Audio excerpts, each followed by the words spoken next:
Hello students, আমি Moumita ma'am. আশা করি তোমরা সকলেই খুব ভালো আছো। Welcome back to our channel. আজকে আমি তোমাদের 4th সেমিস্টার মেজর পলিটিক্যাল সায়েন্সের পেপার 8 থেকে ইউরোপীয় ইউনিয়ন বা ইইউ শর্টে বলা হয় ইউরোপিয়ান ইউনিয়ন, তো এটা একটা আন্তর্জাতিক সংস্থা। তো এর ওপরে আজকের ক্লাসটা নেব। চলো দেরি না করে শুরু করে দিই আজকের ক্লাসটা। দেখো, ইউরোপীয় ইউনিয়ন বা ইইউ বা ইউরোপিয়ান ইউনিয়ন, এটাকে শর্ট করে ইইউ বলা হয়। এটি একটি রাজনৈতিক এবং অর্থনৈতিক জোট যা ইউরোপ মহাদেশের 27টি দেশের সমন্বয়ে গঠিত। দেখো, এটা হচ্ছে ঠিক আন্তর্জাতিক আমরা বলবো না, এটা হচ্ছে একটা রিজিওনাল একটা হচ্ছে ইনস্টিটিউশন, যেটা ইউরোপের 27টি দেশকে নিয়ে তৈরি হয়েছে। ঠিক আছে, একটি রাজনৈতিক এবং অর্থনৈতিক জোট যেটা ইউরোপ কন্টিনেন্টটা আছে, ইউরোপ কন্টিনেন্টের বিভিন্ন দেশগুলোকে নিয়ে প্রায় 27টি দেশ নিয়ে তৈরি হয়েছে। এর প্রধান উদ্দেশ্য হলো ইউরোপীয় দেশগুলির মধ্যে শান্তি, স্থিতিশীলতা, অর্থনৈতিক উন্নয়ন এবং রাজনৈতিক সহযোগিতা নিশ্চিত করা। মানে ইউরোপিয়ান যে কান্ট্রিগুলো আছে সেই দেশগুলির মধ্যে, দেশগুলির একে অপরের মধ্যে যেন শান্তি থাকে, বজায় থাকে, এবং হচ্ছে তোমার সাস্টেনেবল যে ডেভেলপমেন্টটা বলো বা অর্থনৈতিক উন্নয়ন, রাজনৈতিক সহযোগিতা, এগুলো নিশ্চিত করাই হচ্ছে এই জোট বা এই সংগঠনটির প্রধান উদ্দেশ্য বা লক্ষ্য। 1951 সালে এই ইউরোপিয়ান ইনস্টিটিউশন হচ্ছে তৈরি হয়েছিল। সেই সময় মাত্র 6খানা দেশ এর মেম্বার ছিল। কোন কোন দেশ? বেলজিয়াম, ফ্রান্স, জার্মানি, ইটালি আর হচ্ছে লুক্সেমবার্গ এবং নেদারল্যান্ডস। ঠিক আছে, এই 6টা দেশ। দেখো কোন কোন দেশ? Belgium, France, Germany, Italy, Luxembourg এবং নেদারল্যান্ড। এই 6টা দেশ কিন্তু প্রতিষ্ঠিত যে বছরটা ছিল, ওই প্রতিষ্ঠার বছরে প্রথম কিন্তু এই 6টা দেশ সদস্য ছিল। ইউরোপীয় কয়লা এবং ইস্পাত সম্প্রদায় গঠন করে। তো এই 6টা দেশ মিলে কি করেছিল? এই ইউরোপীয় কয়লা এবং ইস্পাত এই যে সম্প্রদায়টা, এটা গঠন করেছিল। পরে এটি 1957 সালে, মানে ঠিক প্রায় 6 বছর পরে, ইউরোপীয় অর্থনৈতিক সম্প্রদায় বা ইইসি হয়ে ওঠে। সময়ের সাথে সাথে আরও দেশ যুক্ত হতে থাকে এবং সংস্থাটি আরও বিস্তৃত হয়। 1993 সালে এটি ইউরোপীয় ইউনিয়ন নামে পরিচিতি লাভ করে। প্রথমে 1951 সালে যখন এই সংস্থাটি গঠিত হয়, তখন এই সংস্থার নাম কিন্তু ইউরোপীয় ইউনিয়ন ছিল না। 1951 সালে এই সংস্থাটিতে মাত্র হচ্ছে 6টি দেশ ছিল: Belgium, France, Germany, Italy, Luxembourg আর নেদারল্যান্ডস। এই 6টা দেশ একত্রে মিলে তৈরি করেছিল ইউরোপিয়ান ইউরোপীয় কয়লা এবং ইস্পাত সম্প্রদায় গঠন করেছিল।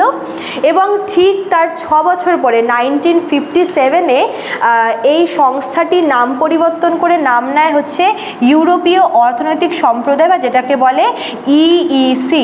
ঠিক আছে, তারপর আস্তে আস্তে মেম্বার সংখ্যা বাড়ে। সময়ের সঙ্গে সঙ্গে আরও অনেক ইউরোপিয়ান কান্ট্রি এই হচ্ছে সংগঠনটায় অংশগ্রহণ করে এবং সংস্থাটি আস্তে আস্তে বড় হয়। আর ফাইনালি 1993-তে 1993 সালে এটি একটি পার্মানেন্ট নাম নেয়, যেটা হচ্ছে ইউরোপীয় ইউনিয়ন বা ইইউ। ঠিক আছে, আর এটি বর্তমানে এই নাম নিয়েই চলছে। ইইউ এর একটি গুরুত্বপূর্ণ বৈশিষ্ট্য হলো এর অভ্যন্তরীণ উন্মুক্ত বাজার। এটা হচ্ছে এর মূল বৈশিষ্ট্য। এই বাজারে কি হয় দেখো, এই বাজারে যেই দেশগুলো সদস্য আছে সেই দেশগুলোর মধ্যে পণ্য, মানে তোমার প্রোডাক্ট বলো, তারপর সার্ভিস, তারপর হচ্ছে মূলধন মানে ক্যাপিটাল এবং মানুষের অবাধ চলাচল সম্ভব। মানে যেই দেশগুলি এই সংস্থার মধ্যে রয়েছে, মানে সদস্য হিসেবে রয়েছে, সেই দেশগুলি কি করতে পারে? সেই দেশগুলির মধ্যে তারা নিজেদের মধ্যেই একটা অভ্যন্তরীণ বাজার তৈরি করেছে, যেখানে তারা বিভিন্ন মনে করে যে পণ্য বলো, সেবা বলো, ক্যাপিটাল, এই সমস্ত কিছু তারা লেনদেন হয় এবং মানুষেরও কিন্তু অবাধ চলাচল রয়েছে। অধিকাংশ সদস্য দেশ এখানে ইউরো বলে একটা হচ্ছে কারেন্সির প্রচলন রয়েছে। তো ইউরো নামক অভিন্ন মুদ্রা ব্যবহার করে, যা ইউরোজোন নামে পরিচিত। মানে যেই দেশগুলো রয়েছে মেম্বার হিসেবে, প্রত্যেকটা দেশ কিন্তু একটা কমন কারেন্সি ব্যবহার করে, যেটার নাম হচ্ছে ইউরো। ঠিক আছে, এর ফলে তাদের মধ্যে কি যে জিনিসটা বেশি জিনিসটা খুব সিম্পলভাবে হয়ে যায়, যেহেতু একটাই মাত্র কমন হচ্ছে তোমার কারেন্সি রয়েছে, আর এটাকে হচ্ছে ইউরোজোনও বলা হয়, ঠিক আছে। আচ্ছা, তবে কিছু দেশ নিজেদের মুদ্রা বজায় রেখেছে। দেখো, সব দেশের তো মুদ্রার হচ্ছে নাম আলাদা আলাদা রয়েছে, কিন্তু ইউরোপিয়ান কান্ট্রিগুলোতেও সেম ওরকমই বিভিন্ন দেশের আলাদা আলাদা নাম রয়েছে, বিভিন্ন দেশের মুদ্রাগুলি আলাদা নাম রয়েছে।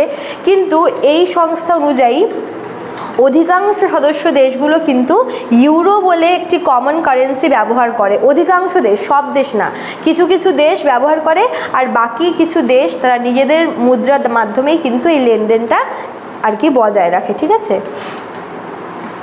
তারপর দেখো কি বলেছে, ইউ এর নিজস্ব সংসদ রয়েছে, কমিশন এবং আদালত রয়েছে, যেগুলো বিভিন্ন নীতি প্রণয়ন করে এবং বাস্তবায়নের কাজ করে। মানে এই যে সংগঠনটা, এদের নিজস্ব কিছু রুলস রেগুলেশন রয়েছে, এবং সেখানে তারা নিজস্ব এদের পার্লামেন্ট রয়েছে, নিজস্ব কমিশন রয়েছে, এবং এদের কোর্টও আছে, যেখানে তারা কি করে বিভিন্ন নীতিগুলিকে প্রণয়ন করে এবং সেগুলোকে এক্সিকিউট করার চেষ্টা করে।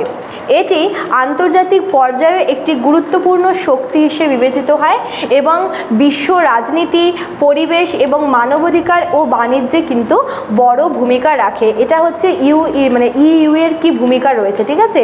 এটি আন্তর্জাতিক পর্যায়ে একটি গুরুত্বপূর্ণ শক্তি হিসেবে বিবেচনা করা হয় এই সংস্থাটিকে, এবং এটি বিশ্ব রাজনীতি বলো, পরিবেশ, মানবাধিকার, বাণিজ্য বিভিন্ন ক্ষেত্রে কিন্তু বড় ভূমিকা রাখে।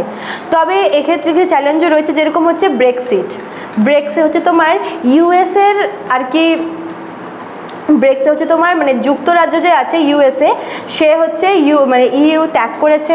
তারপরে অভিবাসন সমস্যা রয়েছে, আর্থিক কিছু বৈষম্য, মানে সব কান্ট্রি তো আর ইকুয়ালি ফাইন্যান্সিয়াল স্টেবল না, তো এই যে অর্থনৈতিক বৈষম্যটা, এটাও কিন্তু হচ্ছে মানে ব্যতিক্রম বা বলতে পারো যে একটা চ্যালেঞ্জ বা বাধা হিসেবে রয়েছে।